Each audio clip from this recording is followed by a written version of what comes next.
Welcome to your brand new Deckle trimmer by Tim Holtz. Now you'll recognise it straight away as being the same shape as Tim's mini guillotine anyway, but when we turn it back round, I'll turn it towards you and bring this up.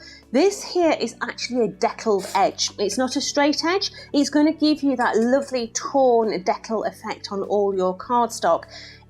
It's exactly the same, nice cush grip in the handle here. We've got the measurements going across the top in inches and in centimetres, so 6 inches or 15.5 centimetres. You've got the grip at the side so you can actually carry it, and you've also got all your measurements on there. So using your protector plate, let's put our card in.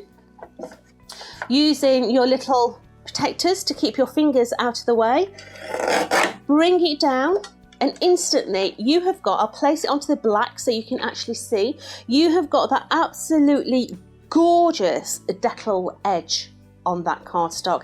Now this cardstock that I'm using is a 240 GSM or £90 if you're in the US, but look at that perfect deckled edge, perfectly straight, no joins with those scissors. It's going to give you that full length deckle all the way down.